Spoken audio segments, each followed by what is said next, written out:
இத்தனை பெரிய துக்கத்துல இதனால அடிவயிறு எரிஞ்சு வாயில வந்தபடி எல்லாம் சாபம் கொடுத்த இடங்கள்ல பார்த்தோம், மண்ணெல்லாம் வாய் எரிச்சு என்னெல்லாம் பண்ணுவா, ஒண்ணுமே பண்ணல. நிதானம் என்ன, கிருஷ்ண பக்தி ஜெயிச்சுட்டா. பக்தி அப்படியே அசராம இருக்கு. இவ்வளவு பெரிய துக்கத்துல கூட பக்தி ஸ்திரமா இருக்கு. அதனால உனக்கு கொல்லப்படாது, பரவாயில்ல, அஸ்வத்தாமன் தானே, கொண்டுட்டு போகட்டும், சரீரத்தை தானே வச்சு நான் பரவாயில்ல, நல்ல காரியம்தான், அதனால ஒரு குத்தம் இல்லை, அதனால அஸ்வத்தாமனை கொல்ல வேண்டாம்னு தூக்கி வாடி போட்டு அர்ஜுனனுக்கு பீமன்லாம் சொன்ன கொண்டு போடணும். அர்ஜுனனுக்கு ஒன்னும் புரியல. கிருஷ்ணனை பார்த்தான், திரௌபதி கொல்ல வேண்டான்றான், இவெல்லாம் கொல்லணும்ன்றான். நான் என்ன பண்ணட்டும்? பகவான் சிரிச்சா, இந்த மாதிரி நீ குழம்பணும்டா பயிர் இருக்குதான் காத்துட்டு குழம்பினாதானே தெளிய வைக்க முடியும். உடனே பகவான் சொல்லிட்டான், கொலை பண்ணவன கொலை பண்ணலாம், தப்பில்லை, ஆனாலும் குரு புத்திரம் பிராமணன் கொல்லப்படாது, ரெண்டுமே நான் தான் சொல்றேன், நீ பண்ணுடா. ஒண்ணு கொண்டு போகுதுன்னு சொல்லி தொலைக்கணும், இல்லாட்டி கொல்லாதுன்னு சொல்லணும், இல்லாட்டி உன் இஷ்டப்படி பண்றான்னு விட்டுறணும். கண்ணா பின்னான்னு குழப்பி விட்டுவிட்டு கடைசியில் உனக்கு என்ன தோன்றதோ செய். அதுதான் கிருஷ்ணன். அதாவது நம்ம புத்தியில நம்ம ஆலோசனை பண்ணி தெளிவாகணும். அதுதான் கிருஷ்ண பக்தி ரகசியம். பல சந்தர்ப்பங்களை குருஜிமாரத்தை கேட்டா எல்லாம் சொல்லியாச்சு, உனக்கு என்ன தோன்றதோ பண்ணு. எனக்கு ரொம்ப கோவம் வரும் ஆரம்பத்தெல்லாம், சண்டை போடுவேன், எனக்கு என்ன தோணுன்னு தெரியல தானே உங்ககிட்ட கேட்கறேன், அப்புறம் ஏன் சொல்ல மாட்டேங்கல அப்படின்னு இப்படியேதான் கேட்பேன். எனக்கு ஒன்றும் புரியல, இதுவா அதுவான்னு தெரியல, இது பண்ணா நல்லது, இது பண்ணா கெட்டது, இதெல்லாம் இந்த பிளஸ் இருக்கு, இதெல்லாம் இந்த மைனஸ் இருக்கு, நீ பார்த்து முடிவு பண்ணுங்க. கோபமா வரும். ஆனா அப்படி ஆலோசனை பண்ண நம்முடைய பலம், நம்முடைய பலவீனம், நமக்கு எது தேவை எது தேவையில்லைன்னு நம்மளை நாமே உணர்றதுக்கான வழின்னு ஒரு சில வருஷமா தான் புரிஞ்சுருக்கு. சத்தியத்தை சொல்றேன், அது வரைக்கும் புரியவே இல்லை நிஜமாவே. ஏன்னா எத்தனைக்கு எத்தனை நம்ம உணர்ந்துட்டோமோ, நமக்கு எது தேவை எது தேவைன்னு நம்மளே உணர்ந்துட்டோம்னா அதுக்கப்புறம் குழப்பமே வராது. குழப்பம் எங்கன்னா நம்முடைய ஆசைகள், அபிமானங்கள், எதிர்பார்ப்பு, ஏமாற்றம், இதுலதான் குழப்பமே ஒழிய பகவான் குழப்பவே இல்லை. சமயத்தை இதுவா அதுவா ரெண்டு நாளே ஆசை இருக்குன்னு அர்த்தம், அவ்வளவுதான். ஏதாவது ஒண்ணுக்கு ஆசை இருக்கு, நாங்க ரெண்டா சாய்ஸை கொடுக்க மாட்டோம். ஒருத்தர் சப்பாத்தி தான் பிடிக்கும், இட்லி பிடிக்காது அப்படின்னா ஒருத்தர் சப்பாத்தி தான் அப்படின்ட்டு இட்லி வேண்டவே வேண்டாம் சொல்லி விட்டுடுவான். அந்த மாதிரி அவளுக்கு எது பிடிக்குமோ, சில பேர் சிவப்பு வண்ணம் பிடிக்கும், சில பேருக்கு நீல வண்ணம் பிடிக்கும். அவ பக்கத்துல சேவ் பண்ண போய் எனக்கு சிவப்பு வேண்டவே வேண்டாம், நீளம் கொஞ்சம் அசிங்கமா இருந்தாலும் பரவாயில்ல, சிவப்பு காலம் இது பரவாயில்ல எடுக்கணும், வேண்டாம் ரெண்டுத்துலயும் இது வேண்டாம் முடிவு பண்ணியாச்சு. அதனால இதை பத்தி கவலையே கிடையாது, அதை பத்தி அவளுக்கு பயம் கிடையாது, குழப்பம் கிடையாது. இது மேலேயும் ஆசை இருக்கு, அது மேலேயும் ஆசை இருக்குன்னா தானே குழப்பமே வரும். அதனால தெளியணுமா எதுல வசதியான ஆசை. ஏன்னா ஏதோ ஒண்ணு 51% இருக்கும், ஏதோ ஒண்ணு 40%.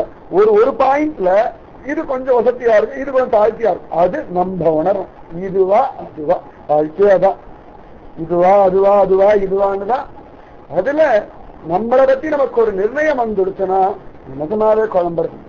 பல விஷயங்கள் நம்மளே நல்லா தெளிவா இருக்கும், சில விஷயங்களை குழம்பு எப்ப அடுத்த வாரத்துல கேட்கணும்னா நமக்கு ரெண்டு மேலேயும் ஆசை இருந்ததான் கேட்கும், வேற ஒண்ணுமே கிடையாது. ரெண்டு மேலேயும் ஆசை இருக்கு, ரெண்டையும் விடுறதுக்கு மனசு இல்லைன்னா அப்பதான் குழப்பம். இந்த குழந்தைகள் எல்லாம் காலேஜுக்கு எல்லா காலேஜும் அப்ளிகேஷன் வாங்கிட்டு எல்லா இடத்தையும் ஒன்னா வந்துருக்கோம், இதுவா அதுவா அதுவா இதுதான் கூட இருக்க எல்லாரும் கேட்டுருக்கு. ஏன்னா சில விஷயங்களை பார்த்தா இது நல்லா இருக்கும், சில விஷயங்களை பார்த்தா அது நல்லா இருக்கும். அந்த மாதிரி குழப்பம் இருக்கு. அந்த மாதிரி பகவான் சொல்லிட்டான், கொல்லணும் கொல்லப்படாது, நீ முடிவு பண்ணு. கீதை முடியவே இல்லை. அந்த சமயத்துல ஒரு கீதை முடிஞ்சு, இது ரெண்டாவது கீதை.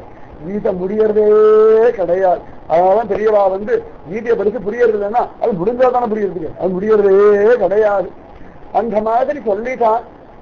உடனே அர்ஜுனன் பார்த்தான், அஸ்வத்தாமனுடைய தலையில ஒரு ரத்னம் உண்டு, அவனுடைய தபசு அவனுடைய பலத்துக்கு. உடனே முடியோட சேர்த்து அதை வெட்டி எடுத்துட்டான். சில இடங்கள்ல பெரியவா சொல்லும்போது அஸ்வத்தாமனுடைய குடுமி அப்படின்னு சொல்றான், சில இடங்கள்ல இந்த ரத்னம் தான் அப்படின்னு காண கிடைக்கிறது. அந்த ரத்னத்தை பிடுங்கினான். பிராமணால கொலை பண்றதுக்கு சாஸ்திரப்படி ஒண்ணு உண்டு. அவளை கொலை பண்றதுன்னா அவர்களுடைய வஸ்துவை பிடிங்கிறது கொலை பண்றதுக்கு சமானம், அவளை ஊரை விட்டு துரத்துறது கொலை பண்றதுக்கு சமானம். அந்த மாதிரி அவர்களுடையதான விஷயங்கள் எல்லாம் அபகரிக்கிறது, அந்த மாதிரி சில விஷயங்கள் எல்லாம் பிராமணர்களை வதம் பண்றதுக்கு சமானம்னு சொல்லி சாஸ்திரம் சொல்லியிருக்கு. இதெல்லாம் சத்தியம் தானோ அப்படின்னா, ஒரு ஃபாரினரு தலையில மணி இல்லாத அஸ்வத்தாமனை பார்த்திருக்கான். உண்மையா நடந்தது சொல்றேன். ஏதோ ஒரு இடத்துல எங்கேயோ ஒருத்தன் மலை மேல எடுக்கும் பொழுது தலையில அப்படியே ரத்தம் வழிய வழிய வழிய ஒருத்தனை பார்த்து விட்டான். அவன் யாருன்னு கேட்டிருக்கான், ஒவ்வாருன்னு அவன் பாசன் அவன் கேட்டிருக்கான். உடனே அவன் அஸ்வத்தாமன் அப்படின்னு சொல்லிட்டு அவன் பாட்டு போயிருக்கான். அவளுக்குலாம் உலகம் முழுக்க சஞ்சாரம் பண்ண, அவளுக்குலாம் வீசா வேணாம், பாஸ்போர்ட் வேண்டாம், உன் இமிகிரேஷன் தேவைதான் ஒண்ணு வேண்டாம், அவள் பாடி போயின்னு இருப்பான். அந்த மாதிரி போவோம். அவன் பார்க்க அவனுக்கு அஸ்வத்தாமன் யாரும் தெரியாது. அஸ்வத்தாமன் பேர் எங்க, அவனுக்கு ஹிந்துவிசம் ஒண்ணுமே தெரியாது. அதுக்கப்புறம் இந்த அஸ்வத்தாமன் யாருன்னு ஊரெல்லாம் விசாரிச்சு கடைசி இந்து தர்மம் தெரிஞ்சு அதுக்கப்புறம் பாகவதம் மகாபாரதம் படிச்சு கடைசியில பாரத பூமிக்கு வந்து இந்துவா மாறினதாக ஒரு பக்தருடைய சரித்திரமே இருக்கு. பாரியிலிருந்து அஸ்வத்தாமனை பார்த்து இங்க வந்து இந்து தர்மத்தை ஆசிரியத்ததாக சத்தியமா நான் சொல்றது 50 வருஷத்துக்கு முன்னாடி மாறின ஒருத்தனை பத்தி சத்தியம். அனாவசியமா பொய் சொல்ல வேண்டிய அவசியம் நமக்கு ஒரு நாளும் கிடையவே கிடையாது. எங்கேயோ அவன் தேசத்துல அஸ்வத்தாமனை பார்த்தான். அந்த மாதிரி அஸ்வத்தாமனுடைய தலையுடைய மணியை அறுப்புதான். கொலை பண்ணா கூட 5 நிமிஷம் வெளி. அகீர்த்தி மரணாத் அதிரிச்சே. உலகத்து எது ரொம்ப பயங்கரம்னா அவமானம். சாகர வரைக்கும் உள்ளுக்குள்ள ரம்பம் மாதிரி அறுத்துன்னு இருக்கும். அது மாறவே மாறாது. அந்த மாதிரி ரொம்ப துக்கம். தலையை அறுத்துட்டு விட்டுட்டான் அவனை. உடனே அஸ்வத்தாமன் ஓடி போயிட்டான், நொந்து போயிட்டான். உடனே எல்லாரும் திரௌபதியையும் அர்ஜுனனையும் கொண்டாடினார்கள். கொஞ்ச நேரத்தை திரௌபதி சமாதானமான பெரிய துக்கம் தான். அந்த குழந்தைகளுக்கு எல்லாம் அந்தின கிரியைகள் எல்லாம் பண்ணா சாஸ்திரோத்தமா. கிருஷ்ணன் உட்காந்து பார்த்துட்டு இருந்தான். நிஜமாவே கிருஷ்ணன் அந்தின கிரியை இருக்கான்னா போயிடலாம், தப்பே கிடையாது. யார் யாரோ வருவாளா போவாளதை விட பிரபு உட்கார்ந்து இருப்ப அந்தின கிரியை வச்சுன்னா இருந்து என்ன சாதிக்கும்? ஒன்றும் இல்லை. திரும்ப திரும்ப சண்டை, அழுக, புலம்பல், தூக்கம். இதுக்கு விட பகவான் நமக்கு அந்தின கிரியை இருப்பான். அவனே உட்காந்து சுபஸ்ரீகரணத்தை உட்காந்து ஆளாரம் சாப்பிடுவான்னா சத்தியமா போயிடலாம், தப்பே கிடையாது. ஆனாலும் பாகவதம் கேட்கறதையா வாழ்ந்துதானே ஆக வேண்டியது. அது ஒரு சுகம் தான். ஒரு விதத்துல அது சுகம், ஒரு விதத்துல இது சுகம். அந்த மாதிரி ஆச்சரியமா அந்திம கிரியையெல்லாம் பண்ணலாம். அந்த குழந்தைய மோட்சம் அடைஞ்சான்னு சொல்ல வேண்டிய அவசியமே இல்லை. சம்சார சாகரத்துடைய கோரத்தையோ கேவலத்தையோ அசிங்கத்தையோ ஒண்ணுமே பார்க்கல, சுகமா அவ கிளம்பி போயாச்சு. பகவான் பார்த்தா எல்லாரையும் சமாதானம் எல்லாம் படுத்தினான். சரி நான் துவாரகைக்கு கிளம்புறேன் அப்படின்னு சொன்னான். உடனே எல்லாரும் என்ன கிருஷ்ணா இப்பதானே வந்த பல மாசம் ஆயாச்சு, கிருஷ்ணன் வந்தாச்சுன்னா நாட்கள் வேகமா தானே ஓட அந்த வாழ்க்கை. அந்த மாதிரி பல மாசங்கள் ஆயிடுச்சு. போகாதே போகாதேன்னு சொல்லிட்டு இருந்தா. கடைசியில ஒரு சீக்கிரம் பகவான் சொன்ன நான் கிளம்பணும், துவாரகா ஜனங்கள் காத்துருக்கான்னுட்டான். அழகா ரதத்துல ஏறினா. கிளம்புற சமயம் ஓடி வந்தா உத்தரை. பாகி பாகி மகாயோகின் தேவ தேவ ஜெகத்பதே நாண்யம் சொத்தபயம் பஷ்யேயத்ர மிருத்யு பரஸ்பரம்னு ஓடி வந்துட்டா. கிருஷ்ணா காப்பாது ஓடி வந்துட்டாளா. அபிமன்யுடைய மனை உத்தர. ஆச்சரியமா ஓடி வந்தா.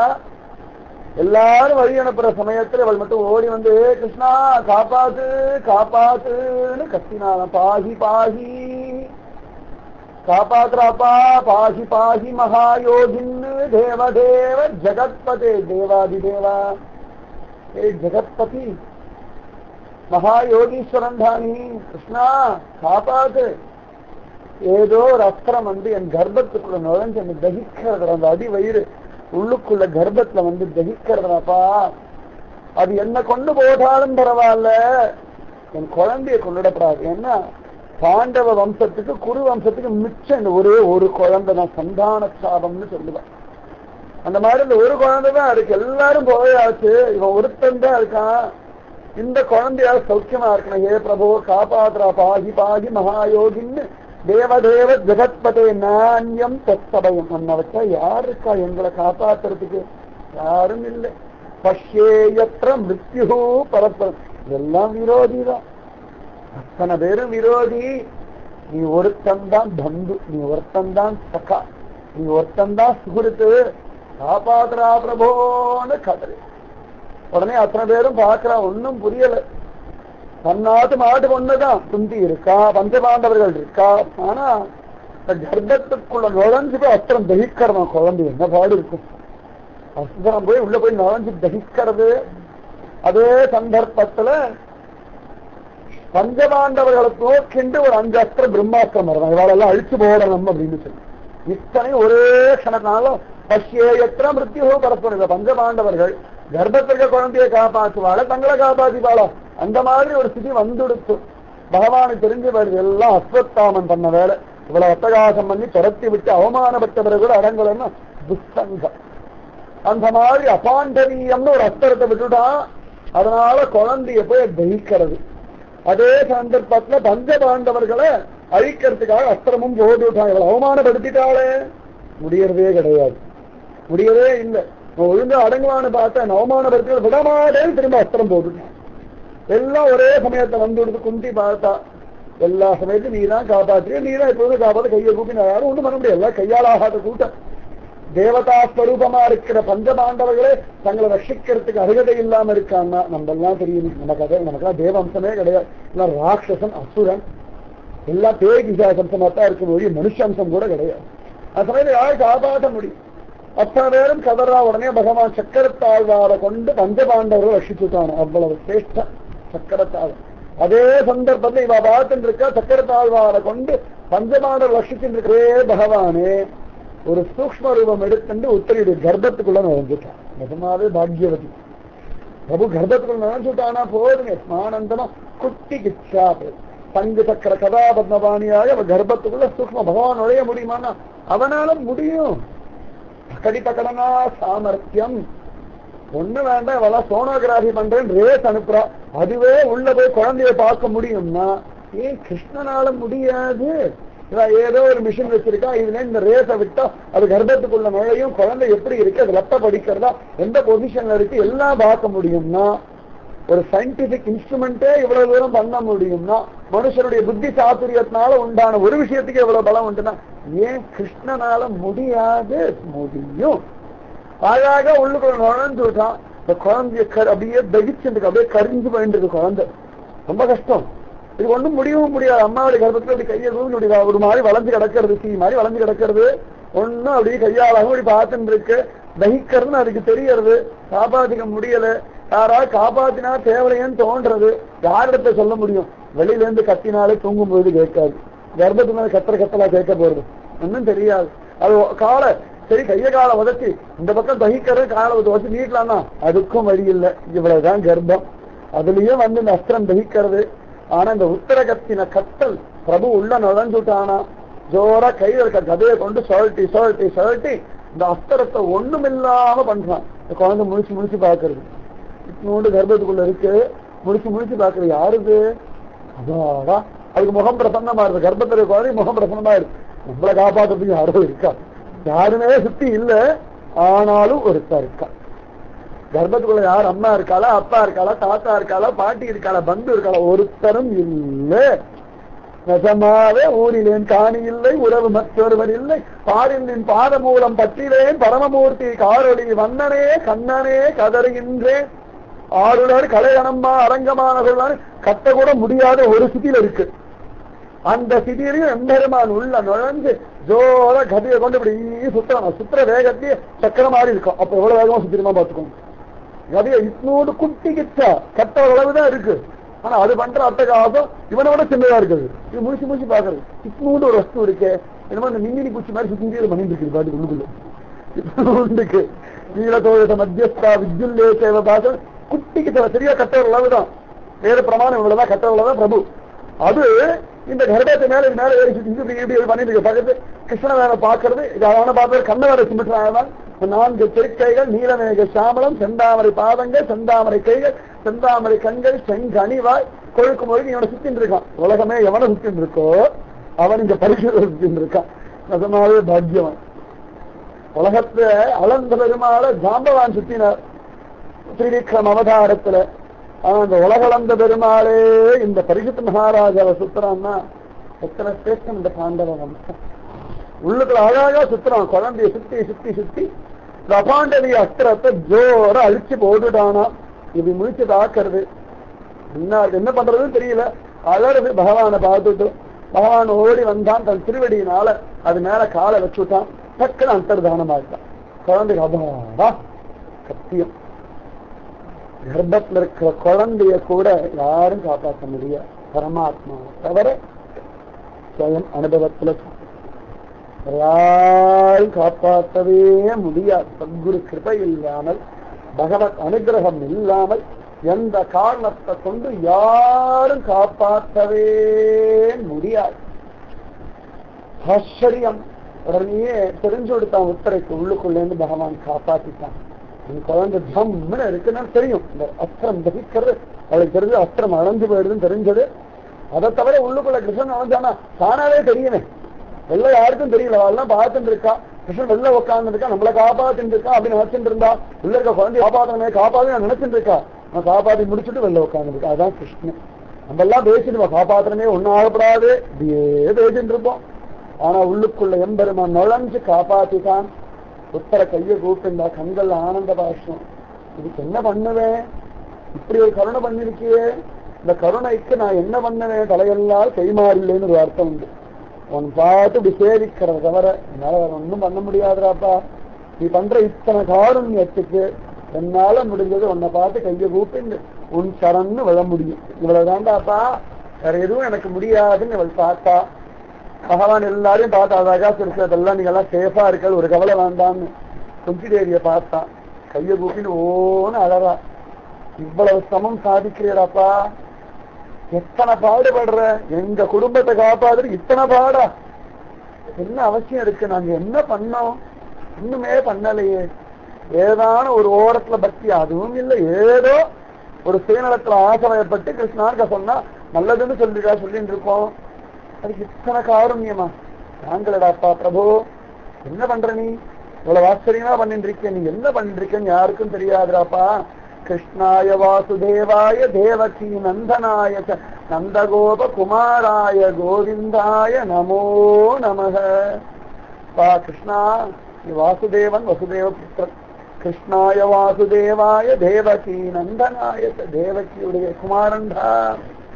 அதே சமயத்துல நந்தகோபனுடைய குழந்தடா. கிருஷ்ணாய வாசுதேவாய தேவகி நந்தனாய நந்தகோப குமாராய கோவிந்தாய நமோ நமக. பிரபோ நமஸ்காரம் தான். என்ன நான் சொல்ல முடியும் சொல்லு? எவ்வளவு கஷ்டங்கள்ல இருந்து எங்களை காப்பாத்தின்னு எத்தனை பாடு. நான் இளம் விதவையான காலத்திலேருந்து அதுக்கு முன்னாடியிலேருந்து நிஜமாவே கர்ணனை இவள் பிரசவிச்ச உடனே அவளுக்கு பயம் வந்துடுது. அப்போதுல இருந்து இவள் கிருஷ்ண தியானம் பண்ணிட்டு இருக்கா. குஞ்சிதேவி பிரபோ காப்பாத்து காப்பாத்து காப்பாத்து காப்பாத்துன்னு அழுக கண்ணியிலேருந்து இப்ப அவளுடைய வம்சத்துடைய கடைசி வித்து அத வரைக்கும் காப்பாத்திட்டானே பிரபோ. நம பங்கஜ நாபாய நம பங்கஜ மாலினே நம பங்கஜ நேத்ராய நம பங்கஜாங்கிரயே. பிரபோ பத்மநாபா உனக்கு நமஸ்காரம். தாமரையே மாலையா போடுந்திருக்க உனக்கு நமஸ்காரம். தாமரை கண்களான உனக்கு அரவிந்தாட்சா புண்டரீகாட்சா அரவிந்தலோசனா தாமரை கண்ணா உனக்கு நமஸ்காரம். செந்தாமரை பாலங்களே உடைய எம்பெருமானுக்கு நமஸ்காரம். என்ன சொல்ல வேண்டாம் பிரபு, இவ்வளவு ஆச்சரியமா காப்பாற்றியடாப்பா. மனசெல்லாம் உருகிறதுரா கிருஷ்ணா. கருணையில எங்களை தலைக்க வைக்கிறேன். தேவகி வசுதேவருடைய துன்பத்தை நாசம் பண்ணிருக்கியே. யசோதா மாதா கட்டி போட ஓன்னு அழுதுட்டு இருந்தியே. என் மனசுக்குள்ள அப்படியே நிக்கிறதா பயலே. இத்தனை அழுத பயக்கிருத் பயநாசனகன்னு நீயே பயந்து அழுத. ஆனா எங்களெல்லாம் பயத்தை அழவிடாம காப்பாத்திரியடாப்பா. இந்த காருண்யம் தாங்காதுரா. சில பேர் பூபாரத்தை நாசம் பண்றதுக்காக நீ வந்தேன்னு சொல்றா. சில பேர் என்னமோ யஜ்ஞ புருஷன் உனக்கு லீல பண்ணணும்னு ஆசை, அதனால வந்தேன்னு சொல்றா. எனக்கு என்ன தெரியும்? கேவலம் ஸ்திரீ. வேத வேதாந்தங்களை படித்த புருஷாளுக்கு ஒன்ன புரியல. லௌகீகத்தை வசப்பட்டு மாயையில ஆட்பட்டு பந்தத்துல குழந்தை கிடக்கிற எனக்கு போய் உன்னை பத்தி தெரியுமா? எனக்கு ஒன்னும் தெரியாது. நானும் என் குழந்தைகளும் எத்தனையோ விதமான ஆபத்துக்கள்ல இருந்து உன்னால காப்பாற்றப்பட்டோம். அதனால விபத்தக தம்பினக தத்வத் தத்ர தத்ர ஜகத்குரு. நிறைய ஆபத்துல இருந்து காப்பாத்திட்ட. அதனாலயே நிறைய ஆபத்தே விபத்தியே கொடுத்துது. எங்கெல்லாம் முடியுமோ எல்லாம் முடிஞ்சு அப்பாடா இனிமேலாவது குழந்தைகளோட நிம்மதியா இருக்கலாம்னு ஆஞ்சு ஓஞ்சு கலைச்சு போன வயசான காலத்துல பிரபோ இனிமேல் பிரச்சனையே இல்லையேன்னு பயமா இருக்குதா. நிறைய பிரச்சனையை கொடு. நமக்கெல்லாம் காட்டாலும் ஐயோ இந்த பிரச்சனையா என்ன தன்னாம ஜபம் பண்ணி என்ன பிரயோஜனம்னு விடுகிறது. ஆனா அவ சொல்ற எல்லாம் முடிஞ்செடுத்து இனிமேல் ஒரு கஷ்டம் இல்லைன்ற சமயத்துல ஐயோ பயமா இருக்கடா கிருஷ்ணன். ஐயோன்னு இப்பதான் சொல்லணும். எல்லாத்தையும் சொல்லவே கூடாது. பிரச்சனை வந்துட்டே சொல்லக்கூடாது. ஐயோ இனிமேல் பிரச்சனையே இல்லையடா கிருஷ்ணா பயமா இருக்கு. இப்பெல்லாம் பிரச்சனை வரைக்கும் பயமே இல்லை. ஏன்னு ஏதோ நீ வந்துரு. இப்பத்தக தந்துனக சஸ்வத் தத்ர தத்ர ஜெகத்குரு. ஏ ஜெகத்குரு எது கேட்டாலும் கிடைக்கும்டா. மோட்சம் வரைக்கும் கிடைக்கும். என்ன தெரியும்? அஷ்டமா சித்திகள் கிடைக்கும். ஜோரா தெரியும். என்ன வேணுமோ எல்லாம் கிடைக்கும். குலம் தரும் செல்வம் தந்திடும் அடியார் படுதுயராயினவெல்லாம் இளம்பரச் செய்யும் நீழ்வு கும்பரும் அருள் நிலமளிக்கும் வளம் தரும் மற்றும் தந்திடும் எல்லாம் தெரியும். இதெல்லாம் ஒண்ணும் வேண்டாம். இங்கெல்லாம் முடியுமோ கஷ்டத்தை கொடு. ஒரு விதவை தாய் அவ்வளவு தூரம் கஷ்டங்களையே அனுபவிச்சவள் எனக்கு இன்னும் கஷ்டத்தையே கொடு, கடைசி மூச்சடங்குற வரைக்கும் கஷ்டத்தோடையே இருக்கணும். பகவான் சிரிச்சா, ஐயோ அத்தை என்னாச்சு, சமத்தா இப்படி பிரார்த்தனை பண்ணுவேன்னு பார்த்தா இப்படி அபத்தமா பிரார்த்தனை பண்றியே ஐயா அப்படின்னு. உடனே குந்தி பார்த்தா, ஐயா பயலே உனக்குதான் தெரியல, உனக்கு மாட்டுக்காரோட சேர்ந்து மாட்டுக்கார புத்தி வந்துடுத்து, உள்ளர்த்தம் புரியலையோ. இப்பத்தக சந்தனக சஸ்வது தத்திர தத்திர ஜெகத்குருன்னு பகவான் கண்ணால பாகிச்சு ஐயான்னு அடுத்த ஐயான்னு சொல்லிட்டு, அப்பா எஸ்யாது அபுனர்பவ தரிசனம், அதனாலதான் உன் தரிசனமே கிடைக்காது. எங்களுக்கு ஆபத்து இல்லைன்னா ஓடி போயிருக்கணும். இப்ப பரிசுத்துக்கு ஒரு அபாண்டவி அஸ்திரம் ஒரு ஆபத்து வந்தது, நின்னு காப்பாத்திட்டியே. ஒரு கால ஆபத்துனா டாட்டா காமிச்சு நீ பாடி போயிட்டு போயிருப்ப, வந்தே வேண்டாம். அதனால விபத்தக சந்தனக சஸ்வதி தத்ர தத்ர ஜெகத்குரு பவதக தர்சனம் சியாது அபுனர்பவ தர்சனம். எதனால உன் தரிசனம் கிடைக்குமோ அதனால எங்கெல்லாம் முடியுமோ நிறைய கஷ்டத்தை கொடுறா பிரபு. எனக்கு என்ன கவலை, எனக்கா கஷ்டம் வருது, அந்தயானியருக்கு நீதான பாதியாக, எனக்கு என்ன கவலை. சமயத்தை பார்த்தோம்னா ஏதாவது நம்ம ஏதாவது சாரியை தொலைச்சிட்டோம், அம்மா அப்படி பரபரன்னு அம்மா குழந்தை குஷியா இருக்கு, அப்படி கைது ஐயா அம்மா என்ன திட்டி நான் படாதாடி படுறா பாத்தியா அப்படின்னு. ஆனா அதுக்கு ஒரு கவலை பத்தி வந்தா அவ்வளவுதான் அம்மாவுக்கு தானே பாடு, அந்த மாதிரி யோசனை. எனக்கு என்ன கஷ்டம், நானா பாடுபட போறேன், நீ தானே படுற. அந்த எங்களுக்காக நீ படுற பாடு பார்க்கும்போது அந்த காரண்யத்தை உருகிற சுகம் இருக்கு பாருடா கிருஷ்ணா, அது பிரச்சனையே இல்லாம தலை சுகமா எழுந்துண்டு 3 வேளை சமத்தா சாப்பிட்டு பரவாயில்ல எங்களை கொண்டாடிண்டு அப்படி தேமேன்னு போயிட்டு லைஃப்ல சில்லே கிடையாது. நல்லா படாத பாடு படணும். என்னடா கிருஷ்ணா அப்படி இருக்கு, நீ எப்படி கருணை பண்றேன்னு பார்க்கணும், அந்த கருணை மழையில தலைக்கணும். இது ஒரு சுகம். துன்பம்ன்றது கோடை மாதிரி, உன்னுடைய தரிசனம்ன்றது கோடை மழை மாதிரி. அதனால கோடை மழை வேணா கோடை இருக்கணும். கோடையே இல்லை, நான் கோடை மழைக்கு மரியாதை கிடையாது. கிருஷ்ணாகாலத்தை மழை பெஞ்சா ஆமா ஜூலை மாசம் வந்து விட்டு மழை கொட்டும், ட்ரெயின் நின்று போயிடும், இவ்வளவுதான். நல்லா வெயில் சுட்டு அடிக்கிறது, மே மாசம் அக்னி நட்சத்திரம் பொடுத்தி எடுக்கிறது, வெள்ள தலை காட்ட முடியல, கண்ணு கூசுறது, திடீர்னு ஜோடு வந்து 5 நிமிஷம் மழை என்னவா இருந்தது தெரியுமா. அத்தனை பாட்டுக்கு ஒரு 5 நிமிஷம் மழையில கிடைக்கிற அந்த ஆனந்தம், அந்த குப்பிடு வர மண் வாசனை நல்ல மழை காலத்துல சத்தியமா இல்லை. அதனால வாழ்க்கை கோடையா இருந்தாலும் கோடை மழையா நீ வருவேன்னா கோடையா இருக்க சத்தே கிடையாது. விபத்தக சந்தனக சஸ்வதி தத்ர தத்ர ஜெகத்குரு பவதக தர்சனம் யஸ்யாது அபுனர்பவ தர்சனம். மோட்சத்தையே தரக்கூடியவனே இங்க வரேன்னா இதை விட வேற என்ன வேணும், வேற ஒண்ணு வேண்டாண்டா கிருஷ்ணா, நீ ரொம்ப பெரியவன், என்னை காப்பாத்து, என்ன நீதான் காப்பாற்றணும். பகவான் திருச்சா என்னத்தை காப்பாத்துறது, காப்பாத்துட்டு தானே இருக்கு, இதுக்கு மேல என்ன காப்பாத்துறது. உடனே சொல்லிட்டா, ஏ பிரபு அத்த விஸ்வேஷ விஸ்வாத்மன் விஸ்வமூர்த்தே சகேஷுமே. உலகத்துக்கே ஈஸ்வரன் நீதான்டா. அத்த விஸ்வேஸ்வர விஸ்வத்துக்கு ஈஸ்வரன், விஸ்வாத்மன் விஸ்வத்துக்குள்ள ஆத்மாவா இருக்கிறவன், விஸ்வ ரொம்ப சுகமானவன். அப்பா அத்த விஸ்வேஷ விஸ்வாத்மன் விஸ்வமூர்த்தே விஸ்வரூபமா இருக்கவன் நீதான்டா. சகேஷுமே ஏகபாசம் இமம் சிந்தி திருடம் பாண்டுஷு விஷ்ணுஷு. என்ன எல்லாத்தையும் காப்பாத்த, இதையும் கேட்கிறேன் காப்பாத்து. என்னன்னு கேட்டா இந்த விஷ்ணு வம்சத்தவர்கள் பாண்டவர்களிடத்துல ஒரு பாசம் இருக்கு, அதுல இருந்து என்னை காப்பாத்துக்க எனக்கு போதும். ஏகபாசம் இமம் சிந்தி, எங்க பாண்டவர்கள் இருக்க சொல்றா, இன்னைக்கு அவரோட ஒரு பாசம் இருக்கு. இந்த விஷ்ணு குலத்துல வசுதேவ அண்ணா தேவகி எல்லார் மேலேயும் ஒரு பாசம் இருக்கு, எல்லாத்தையும் வெட்டி போட்டுடு. எப்படி கங்கை இமயமலைய கிளம்பினா நேர கடலை போய் சேர்ற வரைக்கும் அடங்காம ஓடுறாளோ அந்த மாதிரி என் மனசு ஒன்ன தவிர அங்க இங்க தெரியாம நேரடியா வரணும். அப்ப எல்லா விதமான பாசத்தை அறுத்தெறி மற்றையினம் காமங்கள் மாற்றேலோர் எம்பாவாய். அப்ப எல்லா விதமான காமத்தை அழித்து போடுது. ஏ கிருஷ்ணா, கோள் தேடி ஓடும் கொழுந்தே போல் மாள் தேடி ஓடும் ஒரு மனத்தை பாடு, வேற ஒண்ணும் வேண்டாம்.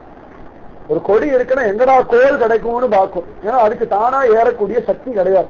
மேல போகணும்னு ஆசை, எங்கேயாவது ஒரு காஞ்ச கொம்பு இருக்கும், அதை பிடிச்சிட்டு கடகடன். அந்த மாதிரி கோல் தேடி ஓடும் கொழுந்தேதோ மால் தேடி ஓடும் மனம். மனசுன்னா திருமாலை தேடின்னு ஓடினாலும் மனசு இல்லைன்னா மனசு இல்ல. எனக்கு அந்த மாதிரி ஒரு மனசை கொடு கிருஷ்ணா, வேற ஒன்னும் வேண்டாண்டான்னு ஓன்னு அழுதாளாம் குந்தி தேவி. பகவான் கையெல்லாம் பிடிச்சி சமாதானப்படுத்தினா, பிரபு கிளம்புறியா, அப்புறம் வழிக்கலாம், இப்ப என்ன அவசரம், ஒன்னும் நம்பறதுக்குள்ள பாத்தியா, இப்பதான் அப்பாண்டவி அஸ்திரம் போட்டிருக்கான், ஏற்கனவே அவன் மேல அஸ்திரம் போட்டிருக்கான், நீ போயிட்டே வச்சுக்க கஷ்டம், போகாதேடா கிட்டா வேலை அப்படின்னு. உடனே சரி அத்தை போகலன்னு இறங்கிருக்கான். என்ன பக்தி பார்த்துக்கோங்க. துவாரக்கையில வசுதேவர் இருக்கா, தேவகி இருக்கா, 16,108 பத்னிகள் இருக்கா, பிரத்யும்னன் இருக்கான், அனிருத்தன் இருக்கான், பலராமன் இருக்கா, இத்தனை பேரையும் போய் பார்க்கணும். இவன் கிளம்பினா இதெல்லாம நிறைய பேர் இருக்கா துவாரகா வாசிகள், இத்தனை பேரையும் தூக்கி அடிக்கும்படியான ஒரு பக்தி குந்தி தேவிக்கு. ரதத்துல ஏறினும் இறங்கிட்டானா. அது இவன் சங்கல்பத்தை மாற்ற முடியாது, இவனேதான் சங்கல்பம், போக வேண்டாம், குந்தி தேவி இருக்கு, நன்னா இருக்கு, உபதகனால சொல்லிட்டாள், இந்த பக்தி கத்தி போட்டுட்டா. அதனால ரதத்தை விட்டு இறங்கிட்டான், குழந்தை ஜம்முன்னு இறங்கிட்டா. திரும்பி ஆனந்தமா இருந்துட்டு இருந்தா, அவளோட சுகம். புத்திரைக்கு பரம சந்தோஷம், அப்பாட குழந்தைய காப்பாத்திட்டான். அப்பப்ப நம்ம கிருஷ்ணா அப்படின்னு சொல்லுவோம், அவன் பேசுவான், இதெல்லாம் கர்ப்பத்துக்கு குழந்தை கேட்டுக்கும் சுகம். நிஜமா அந்த குழந்தை கேட்குமா இல்லையான்னு டெஸ்ட் பண்ணி பார்த்தேன்னா சத்தியம் பண்ணி சொன்ன சத்தியமாகவே கேட்கும். அந்த மாதிரி ஆச்சரியமா அந்த உத்தர கர்ப்பத்துல இந்த பிள்ளையாண்டான சுமந்து இருக்கா. தர்மருக்கு ரொம்ப வருத்தம், இந்த மாதிரி எல்லாரையும் வதம் பண்ணிட்டேன், குலநாசத்துக்கு விட்டுட்டேன்னு ரொம்ப துக்கப்படுறா. எல்லாருக்கும் அந்திம கிரியெல்லாம் பண்றாரு, இருந்தாலும் மனசுல ஒரு சமாதானம் இல்லை. பகவானே சொன்ன வருத்தப்படாதீங்கோ வருத்தப்படாதீங்கோ, இதெல்லாம் காலத்தின் கதியில நடக்கிறது, உங்க நீங்க காரணம் இல்லை எல்லாம் சொல்றான்.